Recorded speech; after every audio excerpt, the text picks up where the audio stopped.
न संघर्ष न तकलीफ तो क्या मजा है जीने में। बड़े बड़े तूफान भी रुक जाते हैं जब आग लगी हो सीने में। ये जो गोल्डन लाइन है ना, बिल्कुल फिक्स बैठती है उस शख्स की कहानी पर जिसकी जिंदगी की असली दास्तां आज मैं आपको सुनाने वाला हूँ।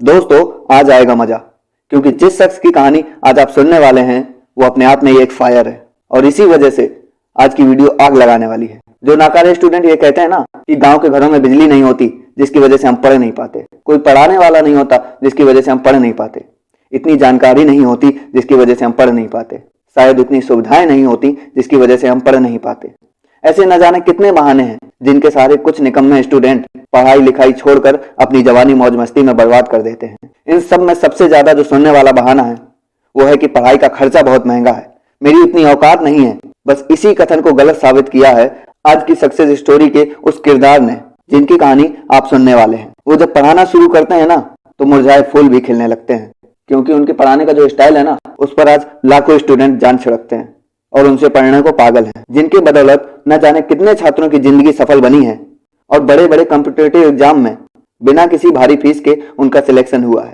आज की तारीख में वो लाखों करोड़ों स्टूडेंट के भगवान माने जाते हैं। पढ़ाने का अंदाज बता देता है कि टीचर कैसा है, और जिनकी कहानी आप सुनने वाले हैं उनका तो अंदाज और एटीट्यूड ही फायरिंग है कि वो मूर्ख से मूर्ख स्टूडेंट को भी चैलेंज करके पढ़ाते हैं। अगर दम है तो जो पढ़ाया उसे भूल कर दिखाओ।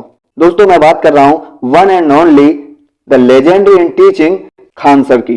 तो दोस्तों, क्यों ना आज की इस वीडियो में आग लगाई जाए, क्योंकि खान सर की कहानी में वो सब कुछ है जो एक मिक्स मूवी बनाकर उसे ब्लॉकबस्टर कर दे। इस कहानी में गरीबी है, मवेशी इलाके में पलकर बड़ा होना है, पढ़ाई और पैसों के बीच पिसना है, बार बार ठोकरे खाकर गिरना है और फिर संभल जाना है, कुछ बड़ा देखने की चाहत रखना है और पाने की हर कोशिश करना है, जलने वालों से भिड़ना है, जेल जाना है, लगातार जान से मार डालने की धमकी मिलना है, 107 करोड़ जैसी भारी रकम को ठुकरा कर अपने गरीब विद्यार्थियों के लिए दिन रात मेहनत करके पढ़ाना है और लाखों करोड़ों स्टूडेंट का मसीहा बनकर सामने आना है। दोस्तों, इस कहानी में सब कुछ है जिसे सुनने के बाद सोच भी बदलेगी और जोश भी बदलेगा। 11 दिसंबर 1992 को एक मिडिल क्लास फैमिली में जन्म होता है एक अद्भुत बच्चे का, जिन्हें आज हम खान सर के नाम से जानते हैं। इनके पिता आर्मी में थे और इनकी माताजी एक हाउसवाइफ थी। घर कोई रईसों वाला तो था नहीं, इसलिए हर गरीब और मिडिल क्लास पेरेंट्स की तरह उन्हें भी हमेशा पढ़ने के लिए बोला जाता।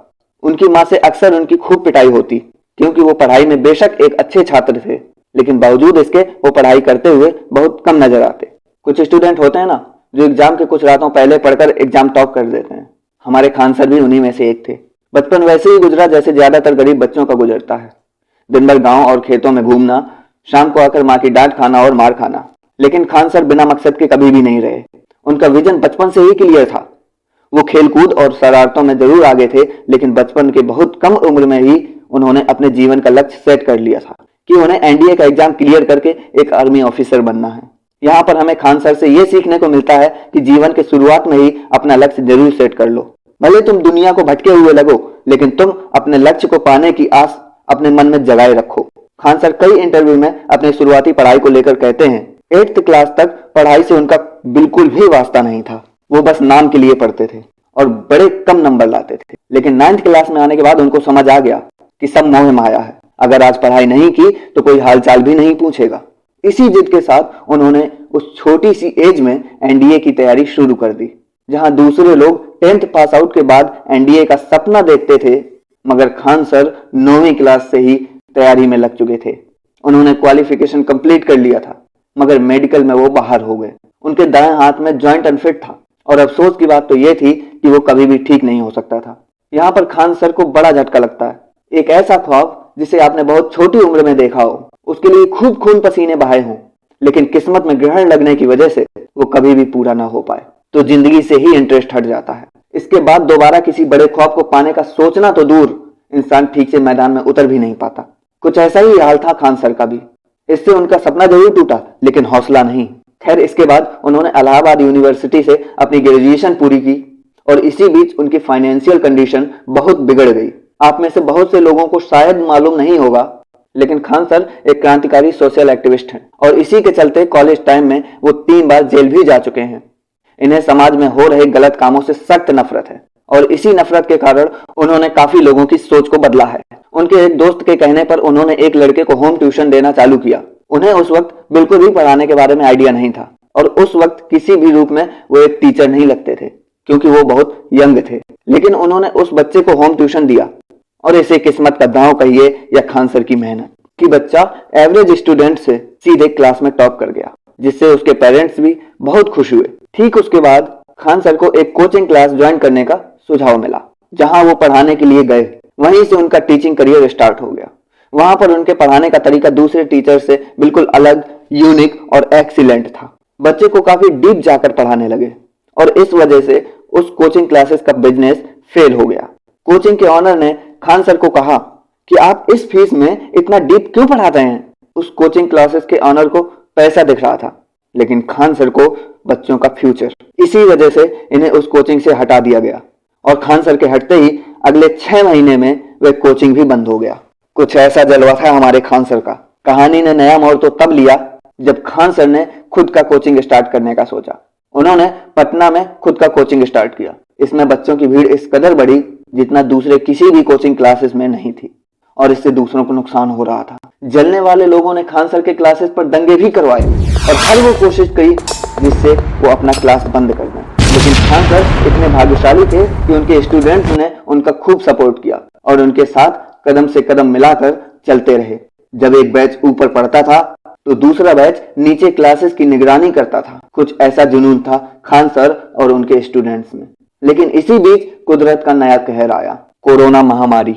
इसके चलते अब चाह कर भी क्लासेस नहीं चलाई जा सकती थी क्योंकि इससे बच्चों और खान सर दोनों को नुकसान था। खान सर बहुत ज्यादा स्ट्रेस में थे क्योंकि एक तो बड़ी मुश्किल से जितना भी बचा कुचा पैसा था सब क्लासेस में इन्वेस्ट किया और बच्चों का एकेडमिक सेशन पूरा होने से पहले ही क्लासेस बंद करनी पड़ी। खान सर का पैसा कमाने का मकसद बिल्कुल भी नहीं था, लेकिन जरूरतें पूरा करना भी तो जरूरी है क्योंकि भूखे पेट ना तो टीचर पढ़ा सकता है और ना ही स्टूडेंट्स पढ़ सकते हैं। खान सर बताते हैं कि वो डिप्रेशन की हालत में गंगा किनारे जाकर बैठे थे। कुछ समझ नहीं आ रहा था कि क्या करना है। रात के 2:30 बजे तक यूं ही अकेले बैठे रहे और सोचते रहे। जब वो अपने किराए के कमरे में वापस लौटे तो उनके रूममेट्स भी उनकी हालत देखकर दंग रह गए। खान सर ने सोचा कि अब उन्हें गांव वापस लौट जाना चाहिए क्योंकि इसके अलावा कोई दूसरा चारा भी नहीं था। लेकिन इत्तेफाक तो देखो, उनके पास लौटने तक का किराया नहीं था। उन्होंने इसे किस्मत का दोष नहीं बल्कि एक सुनहरा मौका समझा। उन्होंने इसे पॉजिटिव तरीके से लिया। उनके मुताबिक शायद ऊपर वाला उन्हें रोकने की कोशिश कर रहा है और बस इसी मनसा के साथ उन्होंने अपने दोस्त के कहने पर ऑनलाइन पढ़ाने की सोची, जो असल में उनकी जिंदगी का सबसे बड़ा संघर्ष था क्योंकि उन्हें ऑनलाइन जाना तो दूर, फेसबुक इस्तेमाल करना भी नहीं आता था। उन्होंने बांस के डंडे पर एक छोटे और सस्ते फोन के सहारे पढ़ाना शुरू किया। इस बीच उनके दोस्तों ने उनका खूब साथ दिया, पैसों से भी और हौसले से भी।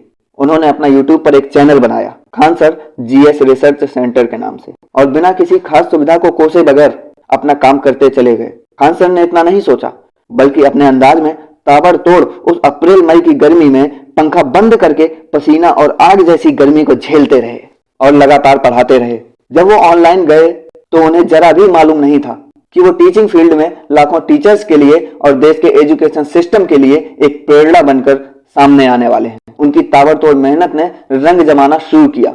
आने वाले कुछ ही समय के अंदर उनके चैनल से बहुत सारे स्टूडेंट्स जुड़ते गए और मार्केट में उनका नाम आग की तरह फैल गया। हर कोई उन्हें जानने लगा, पहचानने लगा और देखते ही देखते लाखों गरीब बच्चों के वो मसीहा बन गए। चाणक्य ने कहा है कि जिस बच्चे की प्रारंभिक शिक्षा अगर अच्छी तरह ना हो तो उसके जीवन की नींव कमजोर हो जाती है, जिससे उसका जीवन व्यर्थ हो जाता है। बस इसी कथन को खान सर ने दिल से लगा लिया। उनका कहना है कि वो गरीबों, अनाथों, विकलांगों से कभी भी अपनी कोचिंग फीस के नाम पर 1 रुपया भी नहीं लेंगे। इसके अलावा आज वो जितने रुपए में पढ़ाते हैं उतने में तो 1 महीने का रिचार्ज भी नहीं होता। बावजूद इसके करीब 1 करोड़ से ज्यादा स्टूडेंट्स आज उनसे जुड़े हैं। आप जरा सोच कर देखिए, 1 करोड़ स्टूडेंट को हर सुविधा देने में कितना खर्च और कितना सरदर्द लेना होता होगा। लेकिन बावजूद इसके खान सर भारत के उज्जवल भविष्य के लिए हर मुमकिन कोशिश कर रहे हैं जिससे बच्चों को एक मजबूत शिक्षा मिले। दोस्तों, खान सर का मिशन है कि कैसे वो कम से कम फीस में ज्यादा से ज्यादा बच्चों को पढ़ाकर देश संभालने के काबिल बना सके और ये मुमकिन भी हो रहा है। आज उनकी कोचिंग में पढ़ने वाले वो गरीब बच्चे उन्हीं से पढ़कर हर कॉम्पिटिटिव एग्जाम को क्रैक कर पा रहे हैं। दोस्तों, उन्हें 107 करोड़ रुपए का ऑफर भी आया था। इतने पैसों में किसी की भी नीयत डगमगा सकती है, लेकिन हमारे खान सर बिकने वालों में से नहीं, फौज तैयार करने वालों में से हैं। दोस्तों खान सर के लिए एक लाइक तो बनता है। बाकी फिर मिलते हैं अगले वीडियो में एक पावरफुल मोटिवेशन के साथ। तब तक के लिए जय हिंद, वंदे मातरम।